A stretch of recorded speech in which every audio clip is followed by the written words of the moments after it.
नमस्ते मेरे प्यारे विद्यार्थी मित्रों।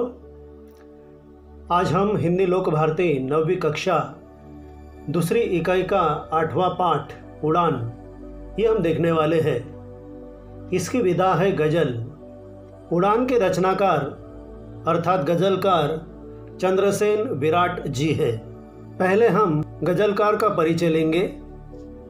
इनका जन्म 3 दिसंबर 1936 में हुआ मध्य प्रदेश के इंदौर में। हिंदी गज़ल के इतिहास में चंद्रसेन विराट जी का नाम शीर्षस्थ गज़लकारों में है। शीर्षस्थ अर्थात सबसे ऊपर या विख्यात इस रूप में। आपने नवगीतों और गज़लों से मिली जुली मुक्तिकाओं में आम आदमी के जीवन को गहराई से देखा है, सूक्ष्मता से देखा है। इनकी प्रमुख कृतियाँ देखिए।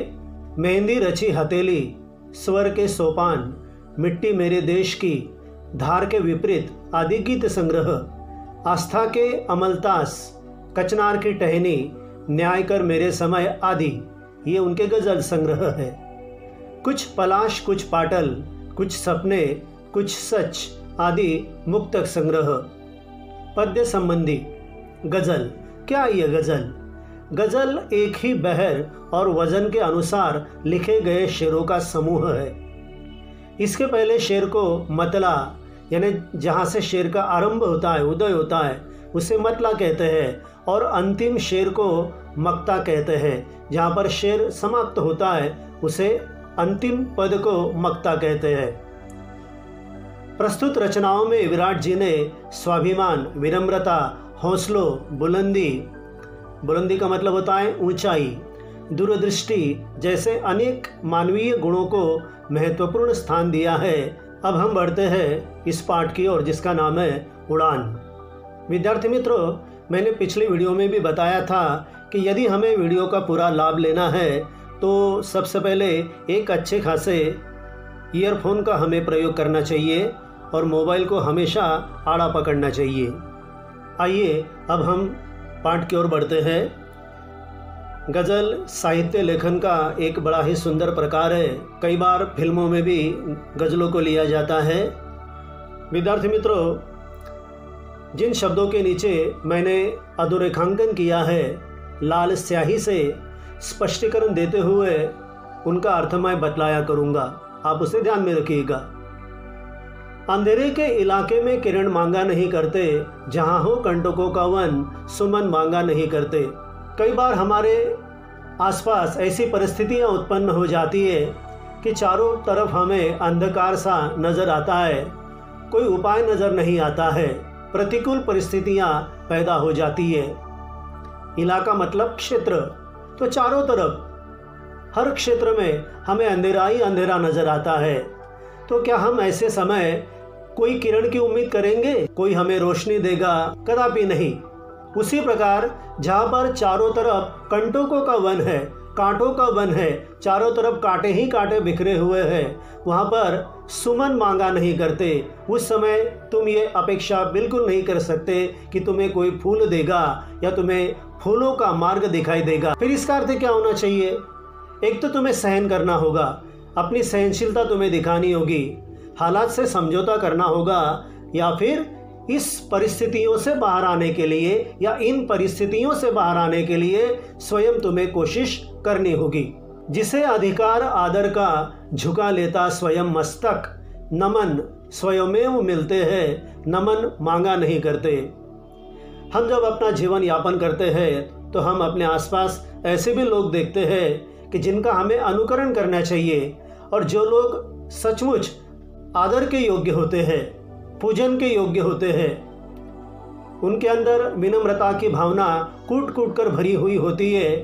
वो बड़े ओहदे पर होने के बावजूद भी दूसरों के साथ विनम्रतापूर्वक व्यवहार करते हैं, वो दूसरों का भी आदर करते हैं। तो ऐसे जो व्यक्ति होते हैं, ऐसे व्यक्तियों के सामने हमारा मस्तक अपने आप झुक सा जाता है, यानी हम उनका आदर करने लगते हैं। इन लोगों को नमस्कार मांगने की आवश्यकता नहीं होती है, नमन यानी नमस्कार, क्योंकि लोग उनका सुंदर आचरण देखकर उन्हें अपने आप यानी स्वयमेव नमस्कार करते हैं। परों में शक्ति हो तो नाप लो उपलब्ध नभ सारा, उड़ानों के लिए पंछी गगन मांगा नहीं करते। यहाँ पर कवि ने पंछियों का उदाहरण लिया है, मनुष्य को पंछियों की उपमा दी है। यदि हम पंछियों की बात करें, पक्षियों की बात करें, तो उनके पंखों में जितनी अधिक शक्ति होगी, जितनी अधिक ताकत होगी, वो क्या करेंगे, जितना उपलब्ध प्राप्त नभ यानी जितना विशाल आसमान है, उस पूरे आसमान में वह विचरण करेंगे, उड़ेंगे। यह आसमान कितना बड़ा है, कितना छोटा है, इसके बारे में नहीं सोचेंगे। इसका सीधा सा तात्पर्य ये है कि मनुष्य भी हमेशा ऊंचा सपना देखे, उसके हौसले बड़े होने चाहिए, कुछ कर गुजरने की तमन्ना उसके अंदर होनी चाहिए। सपना जितना बड़ा देखोगे उतनी बड़ी कोशिश तुम्हें करनी पड़ेगी। उड़ान को लेकर किसी ने सच ही कहा है कि जितने ऊंचे ख्याल होते हैं उतनी ऊंची उड़ान होती है। और एक बात, वाकिफ कहा ज़माना हमारी उड़ान से, वो और थे जो हार गए आसमान से। ये पंछी कभी इस विशाल आसमान से डरते नहीं है, क्योंकि वो जानते हैं कि मेरी पंखों में जितनी ताकत है मैं उड़ान भरता रहूँगा। तो मनुष्य को भी इन पंछियों से प्रेरणा लेनी चाहिए कि मुझे जिस क्षेत्र में उन्नति करनी है, प्रगति करनी है, उसके लिए मुझे पूरा कार्य तत्पर होना चाहिए या पूरी कोशिश करनी चाहिए। जिसे मन प्राण से चाहा, निमंत्रण के बिना उसके, सपन तो खुद ब खुद आते, नयन मांगा नहीं करते। देखिए विद्यार्थी मित्रों, मनुष्य बड़ा भावनाशील प्राणी होता है। उसके मन में तरह तरह की भावनाएं उमड़ती रहती है। जैसे आपने समुद्र में देखा होगा कि छोटी या बड़ी लहरें उत्पन्न होती है, उसी तरह इसके मन में भी भावनाओं का तूफान उमड़ता रहता है। कभी मनुष्य जिसे मन प्राण से, बिल्कुल हृदय से चाहता है, तो ज़रूरत नहीं कि सामने वाला निमंत्रण दे और फिर इसके सपने में वो व्यक्ति खुद ब खुद चला आता है। कहने का तात्पर्य है कि इसकी जो आंखें हैं, इसके जो नयन है, ये सपने मांगा नहीं करते कि वह व्यक्ति इसके सपनों में आए, नहीं। तो ये सपने अपने आप उसकी आंखों में आने लगते हैं और वह व्यक्ति सपनों में आए, इसका इंतजार करने वाला, इसकी प्रतीक्षा करने वाला, वो ये सोचता है कि वो जिससे प्यार करता है, जिस पर अपना स्नेह लुटाता है, वो कोई भी हो सकता है। वो उसकी प्रेमिका हो सकती है, वो उसकी माताजी हो सकती है, वो उसका दोस्त हो सकता है। तो उसके सपने इसकी आंखों में अपने आप आने लगते हैं। जिन्होंने कर लिया स्वीकार, पश्चाताप में जलना, सुलगते आप बाहर से, अगन मांगा नहीं करते। मनुष्य प्राणी है, कभी ना कभी तो उससे भूल हो जाती है, अपराध हो जाता है, गलती हो जाती है।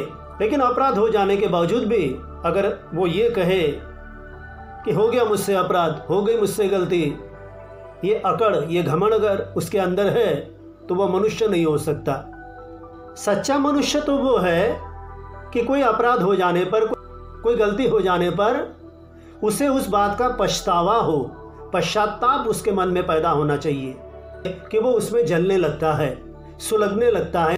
और इसके कारण कवि यहाँ पर कहते हैं, गजलकार यहाँ पर कहते हैं कि ऐसे व्यक्ति बाहर से अगन मांगा नहीं करते, अग्नि को मांगेंगे नहीं। ऐसे लोगों को बाहर के व्यक्तियों से गुस्से का शिकार नहीं बनना पड़ेगा, क्योंकि ये जो व्यक्ति है ये स्वयं स्वीकार कर रहा है, स्वयं पश्चाताप की आग में जल रहा है कि उससे जो हुआ बहुत बुरा हुआ और वो इसकी सजा भुगतने के लिए तैयार है।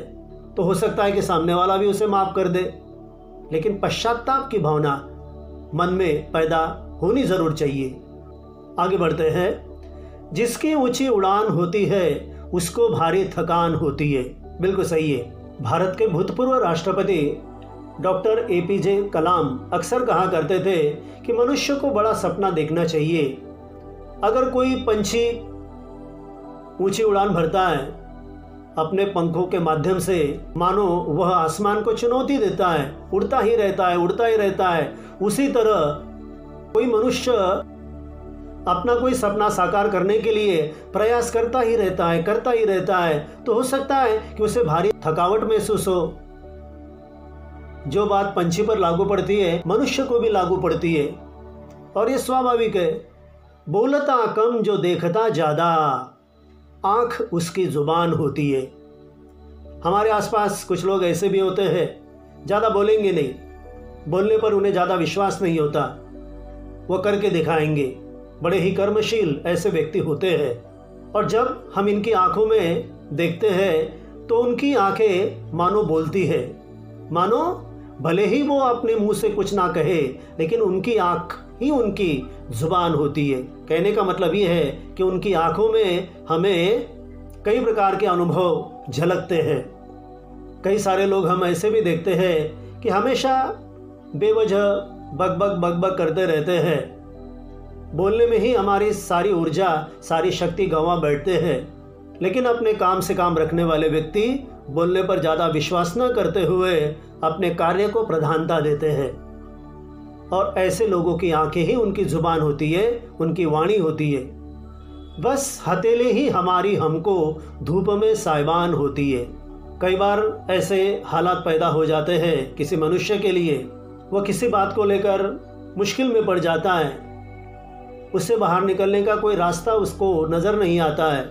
यहाँ पर कवि उदाहरण देते हैं कि कोई पथिक रास्ते पर चल रहा है, सूरज आसमान में तेजी से चमक रहा है, तो वह अपने हथेली अपने सिर पर रखते हुए छांव प्राप्त करने की कोशिश कर रहा है। यानी उसकी हथेली धूप में साइबान का कार्य कर रही है, यानी छांव देने का वो कार्य कर रही है। कहने का तात्पर्य यह है कि ऐसी परिस्थितियों में, यानी मुश्किल की घड़ी में, मनुष्य को स्वयं उससे बाहर निकलने का रास्ता ढूंढना चाहिए, स्वयं किसी समस्या का हल ढूंढना चाहिए। एक बहरे को एक गूंगा दे, जिंदगी वो बयान होती है। वैसे देखा जाए तो जो बहरा है, जो कुछ सुन नहीं सकता, वो भी जीवन में दुखी है, और जो गूंगा है, जो अपनी जुबान से कुछ बोल नहीं सकता, वो भी उतना ही दुखी है। दोनों विपत्ति में फंसे हुए हैं, दोनों को किसी के सहारे की आवश्यकता है, दोनों लाचार है। उदाहरण के तौर पर यहाँ पर कवि ने लिखा है कि समझ लीजिए कि अगर कोई गूंगा है जो स्वयं विपत्ति में फंसा हुआ है, फिर भी वो किसी बहरे को मदद कर रहा है, उसका जीवन संवारने की अगर वो कोशिश कर रहा है, तो यहाँ पर हमें जिंदगी बयान होती है। वहाँ पर जिंदगी हमें दिखाई देती है, वहाँ पर जिंदगी बोल रही है, कुछ कह रही है, ये दिखाई देता है। तीर जाता है दूर तक उसका, कान तक जो कमान होती है। एक सादा उदाहरण दिया है। तीर का अर्थ होता है बाण, और कमान का मतलब होता है धनुष। कोई धनुर्धारी होता है जिसके हाथ में कमान भी है और तीर भी है, वो दूर तक कमान खींचता है अपने कान तक, और फिर उसका जो तीर है, उसका जो बाण है, वो लक्ष्य तक पहुंच जाता है। हमें भी अपना लक्ष्य ऊंचा रखना चाहिए, अपना ध्येय, अपना मकसद ऊंचा रखना चाहिए, तो उसका परिणाम भी उतना ही असरकारक होगा, उतना ही असरदार होगा। खुशबू देती है एक शायर की जिंदगी धूपदान होती है। शायर होता है, वो शायरी करता है, शायरी लिखता है, और उसकी लिखी हुई शायरी पढ़कर या सुनकर लोगों को जीवन में प्रेरणा मिलती है आगे बढ़ने की। जैसे फूलों की बाग होती है या फूल होते हैं, वो अपनी महक देते हैं, खुशबू फैलाते हैं चारों तरफ। उसी तरफ शायर की ज़िंदगी भी ऐसी ही होती है, वो दूसरों के जीवन में खुशबू देती है या खुशबू फैलाती है। जैसे कोई आपने धूपदान देखा होगा, धूपदान में धूप जलती है या धूप स्वयं जलती रहती है और दूसरों के जीवन में खुशबू फैलाती है। फूल भी वैसे ही होते हैं, दूसरों के जीवन को महकाकर एक दिन मुरझा जाते हैं। हमें भी दूसरों के लिए जितना बन पड़े उनके काम आना चाहिए, उनकी मदद करनी चाहिए। तो विद्यार्थी मित्रों, इस पूरे गज़ल में कवि ने या गज़लकार ने ऐसे कुछ मानवीय गुणों का वर्णन किया है जो अगर हम अपने जीवन में धारण करेंगे तो निश्चित रूप से, कहते ना कि नर का नारायण भी हो सकता है, साधारण मनुष्य भी ईश्वर के समान बन सकता है। उसके कुछ गुण हो सकते हैं, जैसे उसे स्वाभिमान से काम लेना चाहिए, खुददारी से काम लेना चाहिए, हमेशा दूसरों का आदर करना चाहिए, जीवन में हमेशा ऊंचा ध्येय रखना चाहिए, और यदि हमसे कुछ गलती हो जाती है तो अपनी गलती पर पश्चाताप भी करना चाहिए। किसी समस्या से घिर जाने पर उसका हल स्वयं ढूंढना चाहिए और सफलता पाने के लिए सच्ची मेहनत करनी चाहिए। स्वयं विपत्ति में फंसे होने के बाद भी दूसरों की मदद करने की कोशिश करनी चाहिए और हमेशा बड़ा ख्वाब देखना चाहिए। विद्यार्थी मित्रों, पिछली वीडियो की तरह ही ये वीडियो भी आपको अवश्य पसंद आई होगी, तो YouTube पर मेरा जो चैनल है हिंदी शिक्षक, उस पर आप ज़रूर कमेंट भेजें और मेरे चैनल को सब्सक्राइब करें। धन्यवाद।